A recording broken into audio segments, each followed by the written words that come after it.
Resident Evil 6 Código Verónica. Capítulo 14. Estaban tan solo a unas pocas horas de llegar.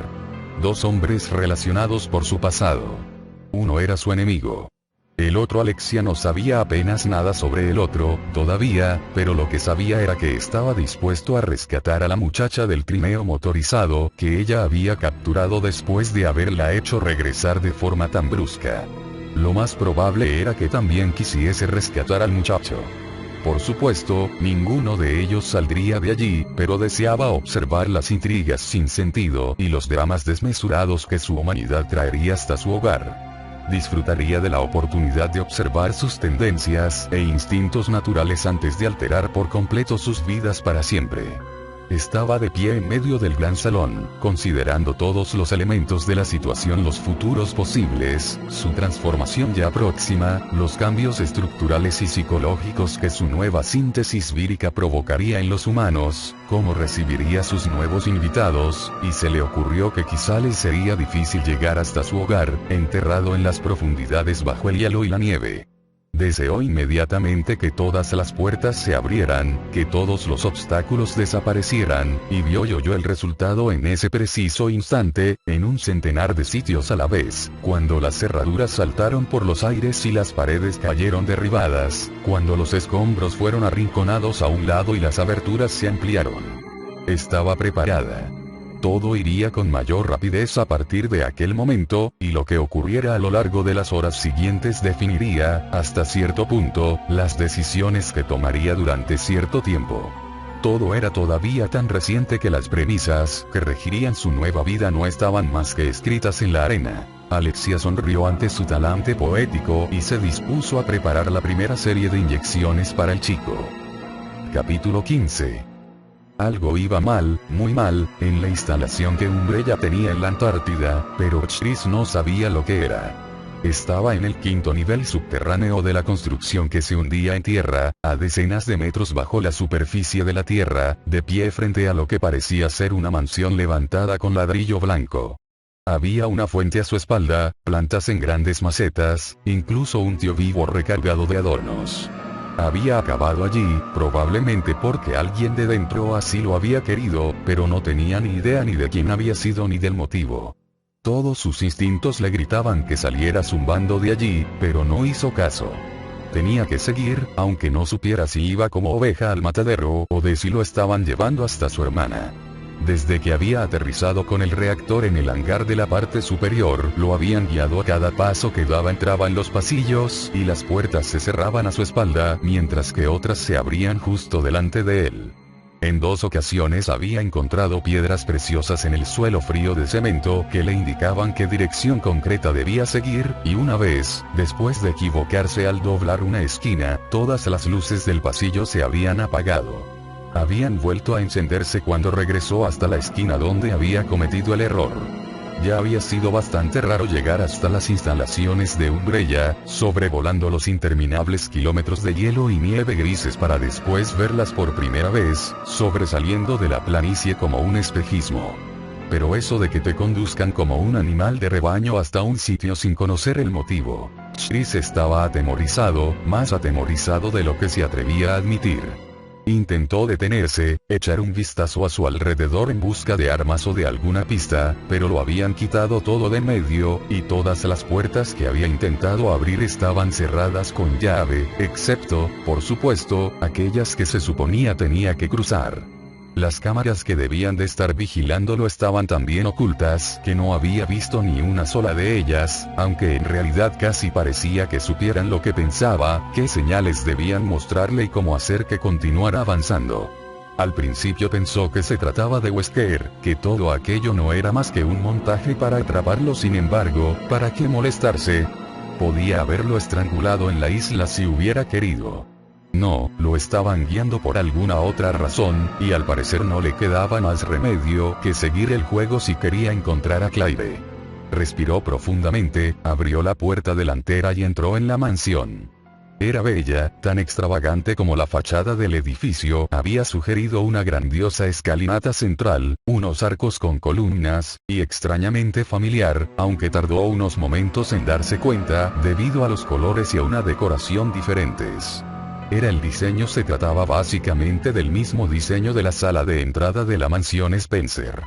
Era algo surrealista, pero tan perfectamente en armonía con las demás rarezas que ni siquiera pestañeó al darse cuenta de ello. Se quedó allí de pie, esperando, y miró a su alrededor en busca de una señal, y en ese momento oyó lo que le pareció una risa procedente de detrás de las escaleras. Era la misma risa que había oído en las instalaciones de Rockford. Era la misma mujer. ¿Qué era lo que había dicho? Algo sobre jugar. Sin duda, todo aquello parecía un juego, y él no era más que una pieza movida por otra persona que estaba disfrutando con ello, y eso empezaba a cabrearlo. El hecho de estar atemorizado no hizo sino enfurecerlo más todavía. Chris se dirigió hacia la parte trasera de la sala de entrada, preparado para enfrentarse a aquella mujer, a exigirle unas cuantas respuestas, pero cuando rodeó una de las columnas cargadas de decoración, vio que allí no había nadie.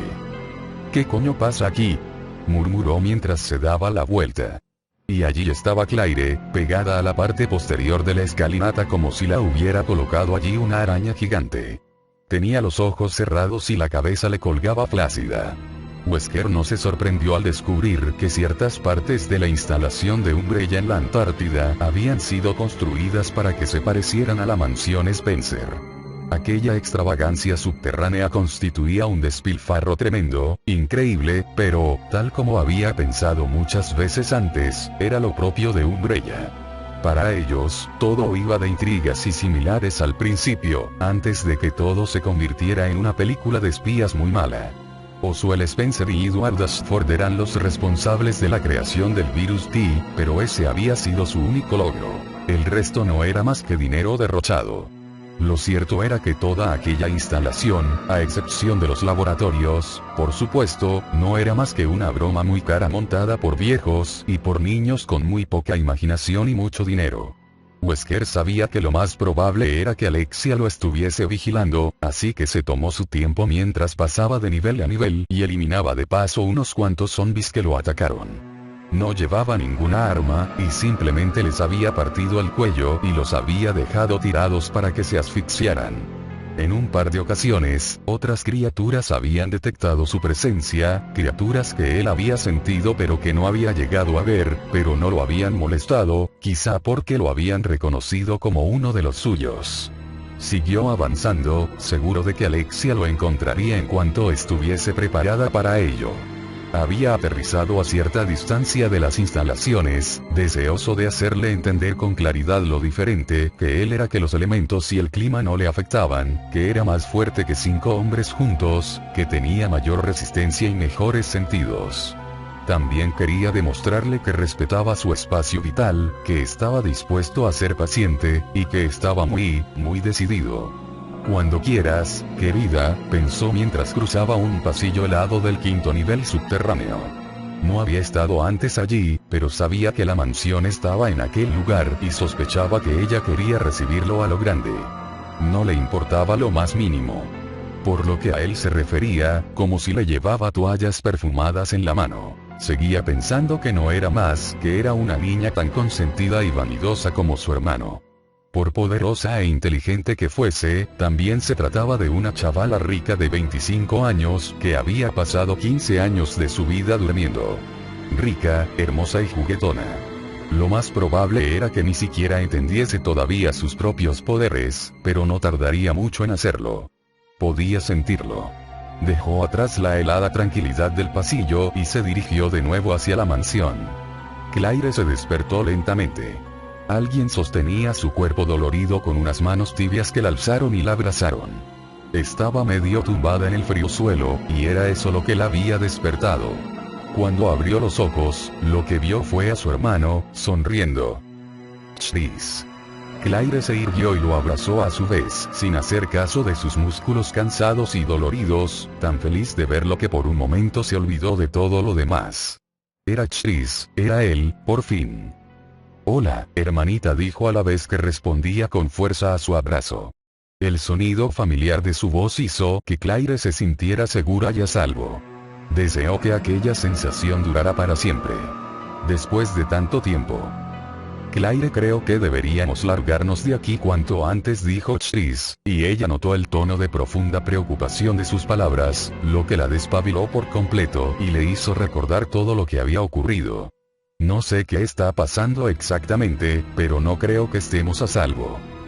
Tenemos que encontrar a Steve, dijo, y comenzó a ponerse en pie, preocupada. Chris la ayudó a levantarse, dejando que se apoyase en él mientras lo hacía. ¿Quién es Steve? Un amigo, contestó Claire. Fuimos juntos de Rockford, y también estábamos a punto de escaparnos de aquí, pero algo, una especie de criatura atrapó nuestro trineo motorizado y lo lanzó por los aires. Levantó la mirada hacia Chris, y de repente se sintió más que preocupada. Le oí gritar mi nombre justo antes de perder el conocimiento. Chris, está vivo, no podemos dejarlo aquí. No lo haremos, la cortó Chris con firmeza, y Claire sintió que le temblaban las piernas por el alivio que la inundó. Chris había llegado, y conocía Umbrella a fondo. Encontraría a Steve y los sacaría de allí. Risotadas. Una mujer se estaba riendo a carcajadas con un sonido cruel. Chris salió de detrás de la escalinata con Claire pegada a su espalda. Ambos alzaron la mirada hacia la balconada. Allí había una mujer, era Alfred. No, no era Alfred. Y eso significaba que Alexia existe de verdad, murmuró Claire. ¿Quién se lo iba a imaginar? Alexia Ashford se dio la vuelta, sin dejar de reírse, y se alejó hasta salir por la puerta situada en la cabecera de la escalinata. Puede que sepa dónde está Steve, dijo Chris a la vez que se le ocurría lo mismo a Claire, y un momento después, los dos estaban subiendo la escalinata a la carrera. Ella lo adelantó con facilidad, dispuesta a sacarle la verdad a la hermana de Alfred aunque fuera a golpes. Crash. Las escaleras desaparecieron a su espalda. Claire se arrojó al suelo cuando un gigantesco tentáculo como el del trineo atravesó la balconada y desapareció un momento después, de vuelta al agujero que había perforado y dejando atrás un trozo de escalera machacado. El grueso de la escalinata seguía en pie, pero ella había quedado atrapada en la segunda planta. Tendría que bajar deslizándose. Claire se puso en pie y vio a Chris allá abajo, agarrándose dolorido una pierna en medio de los restos de la escalera. ¿Estás bien?, le preguntó, y Chris asintió, al mismo tiempo que se oía un grito. Claire sintió que se le helaba la sangre. Procedía del otro lado de la puerta por la que Alexia había desaparecido, y era Steve quien lo había lanzado. A Claire no le cabía ninguna duda. Era Steve, y algo le estaba produciendo un dolor intenso. No puedo abandonar a Chris, pero Chris, es él, dijo mirando a la puerta y a su hermano alternativamente, sin saber qué hacer. Ve, ya te alcanzaré, gritó Chris. Pero, ve. Estoy bien, pero ten cuidado. Claire, aterrorizada, se dio media vuelta y echó a correr, con la esperanza de que no fuese demasiado tarde. Wesker entró en el gran vestíbulo de la mansión subterránea y se dio cuenta de que ya no era tan grandioso. Algo le había ocurrido a la escalinata central, y parte de la balconada superior estaba esparcida por el suelo. Oyó a alguien moverse detrás de un enorme trozo de balconada destrozado que todavía colgaba de la alfombra medio rasgada, y allí estaba ella, de pie al lado de la escalinata, con un vestido negro satinado ajustado al cuerpo y su cabello rubio y sedoso recogido en una cola para dejar al descubierto su precioso rostro. Alexia Ashford, dijo Wesker, sorprendido al darse cuenta de que, después de todo, estaba impresionado. Parecía humana, delicada e indefensa, pero él sabía que no era así en absoluto. Haz tu jugada, y que sea buena. Wesker carraspeó para aclararse la garganta, dio un paso adelante y se quitó las gafas de sol. Alexia, me llamo Albert Wesker. Represento a un grupo de personas que han admirado tu obra y tu trabajo desde hace tiempo, y que han estado esperando impacientes y ansiosos tu regreso. Ella se lo quedó mirando sin pestañear, con la cabeza inclinada levemente hacia un lado y la espalda recta y enhiesta. Parecía una debutante en su primera fiesta de presentación social. Y debo añadir que es un honor personal conocerte, siguió diciendo Wesker con sinceridad. Mis jefes me lo han contado todo sobre ti. Sé que tu padre te engendró con los genes de su propia tatarabuela, Verónica, que con su material genético, la base misma de la familia Ashford, os creó a ti y a Alfred para que fueseis la culminación de su genio. Verónica estaría sin duda muy orgullosa. Sé que creaste el virus Verónica T en su honor, y que eres el único ser vivo que tiene acceso al virus. Cuidado, no debes mencionar lo que le hizo a su padre, no la cagues. Yo soy el virus, replicó Alexia con frialdad, observándolo fijamente con los ojos entrecerrados. Sí, claro, por supuesto, contestó Wesker. Dios, odiaba toda aquella mierda de diplomacia, era muy malo con aquellas cosas, pero quería impresionarla y hacerle saber lo valiosa que era para determinada gente. Bueno, continuó diciendo mientras pensaba en lo fácil que habría sido todo si hubiera llegado hasta ella cuando todavía estaba en éxtasis, pues me gustaría mucho, es decir, mis jefes apreciarían mucho que tuvieras la amabilidad de acompañarme para reunirte con ellos en un encuentro privado. Te aseguro que no te arrepentirás. Ella esperó unos momentos para ver si ya había terminado, y después se echó a reír de un modo fuerte y estridente. Wesker sintió que se sonrojaba. Estaba claro por el tono de su risa lo que pensaba de su propuesta. Muy bien, se acabó lo de ser amable. Wesker avanzó hacia ella y alzó una mano. Queremos una muestra del virus, Verónica te dijo, y el tono educado desapareció de su voz. Y voy a tener que insistir en ello. Cuando ella comenzó a bajar las escaleras, Wesker pensó durante un segundo que iba a hacerlo, pero en ese momento empezó a cambiar, y él dejó de pensar en nada. Solo pudo quedarse mirando, y su asombro se duplicó. Bajó un peldaño y su vestido se esfumó envuelto en llamas producidas por un resplandor de luz dorada ardiente. La luz salía de su cuerpo. Bajó otro peldaño y su carne cambió de color y pasó a ser gris oscuro, al mismo tiempo que su cabello desaparecía sustituido por unos rizos musculosos también de color gris, que salieron de la parte superior de la cabeza y le enmarcaron la cara. Su desnudez se vio transformada con el siguiente paso, cuando una gruesa capa de blindaje natural empezó a crecerle por una pierna, luego subió hacia la ingle para continuar hasta sostener un pecho redondeado y cubrirle el brazo derecho. Para cuando llegó al pie de la escalera, ya no se parecía en absoluto a Alexia Ashford. Wesker, que se había quedado sin respiración, alargó un brazo hacia ella, y Alexia lo golpeó con el dorso de la mano, lanzándolo por los aires hasta que se estrelló con un fuerte porrazo contra la puerta principal. ¡Cuánto poder! Se puso en pie y se dio cuenta de que quizá lo mejor sería utilizar la fuerza bruta, así que se preparó para moverse, para utilizar su propio poder. Y ella sonrió moviendo una mano. Un instante después, unas llamaradas surgieron del suelo de mármol y lo rodearon por completo, encendidas por sus esbeltos dedos. Alexia bajó la mano y las llamas disminuyeron de tamaño pero no se apagaron. Siguieron ardiendo sobre la piedra pura y simple. Wesker supo en ese momento que todo había acabado. Tendría suerte si ella decidía perdonarle la vida. Sin decir ni una sola palabra más, dio media vuelta y salió de la sala, echando a correr en cuanto la puerta se cerró a su espalda.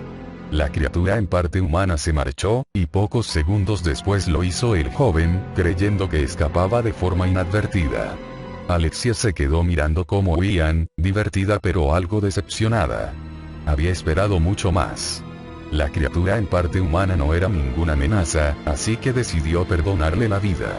Su arrogancia le había agradado, aunque no podía decir lo mismo de su patética oferta. Sin embargo, el joven era valiente y con capacidad de sacrificio, leal y compasivo. Físicamente era un buen espécimen. Y además, amaba profundamente a su hermana, quien estaba a punto de morir. Aquello podría dar como resultado una interesante reacción fisiológica. Alexia decidió que crearía un enfrentamiento para que ambos interactuaran. Probaría una nueva forma y vería si su dolor lo hacía ser más valiente, o si por el contrario demostraba ser una desventaja. Se rió al imaginar una forma adecuada, apropiada, que tomar. A excepción de Alfred, nadie supo nunca cuál era el sencillo secreto del virus Verónica T, que estaba basado en la genética de la hormiga reina. Probaría una configuración de insecto y experimentaría las ventajas y los puntos fuertes que podía ofrecer una forma semejante. Se le había pasado el disgusto. La chica y su amigo morirían, y luego se divertiría con el joven.